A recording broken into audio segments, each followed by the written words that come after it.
অতএব মওত কতখানি কষ্ট জানিয়ে রাখো। আমার আপনার নবী বিশ্ব নবী মুহাম্মদুর রাসূলুল্লাহ সাল্লাল্লাহু আলাইহি ওয়াসাল্লামের ইন্তেকালের সময় আম্মা জান আয়েশা ফরমাইছেন, আমি যে সময় চাইয়া দেখি আল্লাহর নবী সাদর তুলে সাদর দিয়া নবীর শরীর মুবারক ঢাকা, এমন অবস্থায় আল্লাহর নবী হাত উঠান পা উঠান, আল্লাহর নবী আবার হাতটা লম্বা করুন পাওরে লম্বা করুন। হযরতে আম্মা জান আয়েশা ফরমায়, আমি সাদর যে সময় নবীজির শরীর মুবারক তুলে সরাইলাম, চাইয়া দেখি এমন কোনো পশম বাকি নাই যে জায়গার তুলে আল্লাহর নবীর শরীর তুলে গাম বাহির হয় নাই। এত ভয়ঙ্কর সময় আল্লাহর নবী রাহমাতুল লিল আলামিন ফরমাইছেন, এমন অবস্থায় আম্মা জান ফাতিমা রাদিয়াল্লাহু তাআলা আনহা আল্লাহর নবীর মাথার সামনে বসিয়া আল্লাহর নবীর মাথার মধ্যে হাত বুলাইয়া দিলেন। এমন অবস্থায় আল্লাহর নবী ফরমাইছেন, ফাতিমা দরওয়াজার সামনে খেয়ে জানি বারবার সালাম জানায়, আমার দরওয়াজা খুলিয়া দেও, ঘরের ভিতরে আমার অনুমতি দেও। হযরত ফাতিমা দরওয়াজার সামনে যাওয়া আরম্ভ করলা।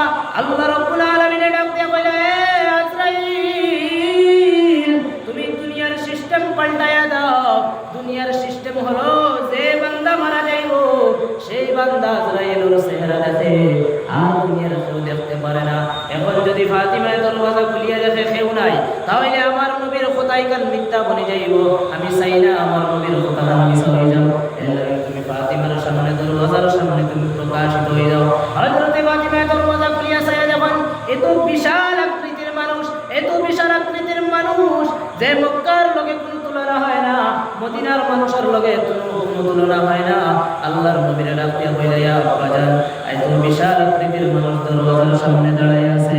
আব্বা, যার তুলনা মক্কার মানুষের সাথে হয় না, যার তুলনা মদিনার মানুষের সাথে হয় না, এত বিশাল আকৃতির মানুষ, তার মাথার মুবারক আসমানের উপরে, পাও দুইটা জমিনের নিচে, এত বিশাল মানুষ আমি ফাতিমায়ে কোনদিন দেখছি না। আল্লাহর নবী রাহমাতুল লিল আলামিন কষ্ট করিয়া মাথা মুবারক উঠাইয়া সাইয়্যিদ ইবনে হাযা মালাকুল মউত আজরাইল আল্লাহর নবী ফরমাইছেন, ও ফাতিমা, এই নবী লাগিয়া দুনিয়ার সাত মজা ফাটনে ওয়ালা ফেরেশতা হযরত আজরাইল আলাইহিস সালাম তুমি ঘরের মধ্যে আওয়ার অনুমতি দিয়া দাও। হযরত ফাতিমা কইলা, ইয়া রাসূলুল্লাহ, ও আব্বাজান, আমি আজরাইলের ঘরে যাইতে দিব না। আপনি কয়েকদিন ধরে অসুস্থ, আমি জানি আজরাইল কোন কারণে আইছে আমার বুঝতে বাকি নাই, আপনারে নিবার লাগি নাইছে গো আব্বা। আমি ফাতিমা কষ্ট পাইলে তোমার কাছে গিয়া বলি, আমার হাসান আর হুসাইন যদি কষ্ট পায় তোমার কাছে গিয়া বলে, তুমি যদি দুনিয়ার জমিন ছাড়িয়ে যাও, তাহলে বলো না আমরা কার কাছে গিয়া বলার মনের দুঃখ বলবো। এ আব্বা গো, আমি আজরাইলের ঘরে যাইতে দিব না। আল্লাহর নবী ফরমাইছেন, রে ফাতিমা, আজরাইল এমন একজন ফেরেশতা, ওর ঘরের ভিতরে ঢুকতে গিয়া কোনো পারমিশন নেয় না। আমি নবী রাহমাতুল লিল আলামিন হওয়ার কারণে, আমি তোর বাবা সম্মানী নবী হওয়ার কারণে আজরাইল অনুমতি ছাড়া ঘরের ভিতরে প্রবেশ করে না। রে আম্মা জান ফাতেমা, তুমি দরওয়াজা খুলিয়া অনুমতি দিয়া দাও, আজরাইলের ঘরের মধ্যে আওয়ার অনুমতি দাও। আজরাইলের অনুমতি দেওয়া হলো। হযরত আজরাইল ঘরের ভিতরে প্রবেশ করিয়া আল্লাহর নবীর সালাম জানাইয়া আল্লাহর নবীর ফরমাইছেন, ও আল্লাহর নবী, আপনারে আমি দিবার লাগি নাইছি, তবে আল্লাহ জানাইয়া দিছেন যদি আপনি উম্মতের মধ্যে আর বাঁচতে চাও তাহলে আপনার হায়াত বাড়াইয়া দেওয়া হবে, আর যদি আপনি দুনিয়ার জমিন তুলে যাইতে চাও তাহলে আপনার দিবার লাগি নাই। আল্লাহর নবী ফরমাইছেন, হাত্তা ইয়াতিয়ানি জিবরাইল, জিবরাইল আসার পর্যন্ত তুমি বসো। হযরত জিবরাইল হাজির। আল্লাহর নবী, আপনি কিটা আমার অপেক্ষার মধ্যে না কিটা? আল্লাহর নবী ফরমাইছেন, রে ভাই জিবরাইল, আজরাইল কোন কারণে আইছে আমারে বলো। হযরত জিবরাইল ফরমাইছেন, ইন্নাকা মাইয়িতুন ওয়া ইন্নাহুম মাইয়িতুন।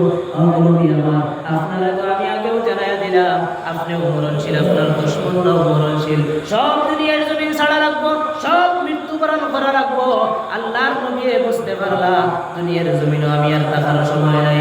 তবে জিবরাইলে ফরমাইছেন, আল্লাহর নবী, যদি আপনি দুনিয়ার জমিনও আর বাঁচতে চাও আপনার হায়াত বাড়াইয়া দেওয়া হবে, কিন্তু রফিকে আলা আপনার লাগিয়া পরকাল রফিকে আলা সবচাইতে দামি জায়গা আল্লাহর নিকটবর্তী। আল্লাহর নবী বুঝতে পারলা আমার আর বাঁচার সময় নাই, আমার দুনিয়ার থাকার সময় হয় নাই। আল্লাহর নবী সুকুর পানি গলায় কান্দা শুরু করলা। আর জিবরাইলে জিজ্ঞাসা করলা, ইয়া রাসূলুল্লাহ আপনি কোন কারণে কান্দো? আল্লাহর নবী ফরমাইছো, আল্লাহর নবী আপনি কি ফাতিমার লাগি কান্দো? আল্লাহর নবী জিবরাইলে কইলা আপনি কি জানো ফাতিমার লাগি কান্দোনি? আল্লাহর নবী ফরমাইছেন না না, ফাতিমা তো সাইয়্যিদাতু নিসাই আহলিল জান্নাহ, ফাতিমা হলো জান্নাতের সরদারিনী, আমি ফাতিমার লাগি কান্দি না। হাসান আর হুসাইনের লাগি কান্দনি। আল্লাহর নবী ফরমাইছেন ওয়াল হাসান ওয়াল হুসাইন সাইয়্যিদা শাবাবি আহলিল জান্নাহ, জান্নাতের সরদার হলো হাসান আর হুসাইন, আমি হাসান আর হুসাইনের লাগি কান্দি না। তাই এখানে কান্দ বলে আমি কান্দার উদ্দেশ্য হলো আমার উম্মত ফুলে দুনিয়ার জমিনে তৈরি যাইতা, আমার উম্মতর লাগিয়া কে জিম্মাদারি নিবা। আল্লাহ রাব্বুল আলামিন জানাইলে জিবরাইল বলো আমার নবীরে জানাই দাও আনা কাবীরুম মিনহুম, আমি নবী দুনিয়ার জমিন ছাড়ার পরে আমি আল্লাহ রাব্বুল আলামিন নিজে উম্মতর জিম্মাদারি নিয়ে নিলাম। সুবহানাল্লাহ। দুনিয়ার জমিনের মধ্যে আল্লাহর নবী যে সময় এই কথা নবীরে শোনায় দেওয়া হলো, আল্লাহর নবী ফরমাইছেন জিবরাইল আজরাইল এখন আমার জান্নাত বাহির করতে পারবে। আজরাইল আলাইহিস সালামে আল্লাহর নবীর সিনা মুবারকের মধ্যে যে সময় হাত দিলা, আল্লাহর নবীর লগে লগে আল্লাহর নবী ফরমাইছেন আজরাইল তুমি আমার সিনার মধ্যে কি রাখছো বলো। হযরত আজরাইল ফরমাইছো আমি আপনার সিনা মুবারকের মধ্যে আমার হাত খান রাখি দিলাম। তো আল্লাহর নবী ফরমাইছেন এ আজরাইল তুমি সিনার উপরে হাত মুবারক রাখছো, আর আমার মনে হয় তুমি আমার সিনার উপরে উহুদের পাহাড় খান রাখি দিছো। বুঝছেন কত বড় কষ্টের ব্যাপার যে আমার মনে হয় তুমি আমার সিনার উপরে উহুদের পাহাড় রাখি দিছো। ও আজরাইল এমন যদি আমি নবীর কষ্ট হয় তাহলে বলো না আমার উম্মতেরা সহ্য করবে না, আমার উম্মতেরা এমন কষ্ট কোনদিন সহ্য করতে পারবে না। এর লাগে আল্লাহ রাব্বুল আলামিন কোরআনে কারীমের মধ্যে বলেছেন জিআতি বারকা ওয়ান নাশিতাতি নাশতা।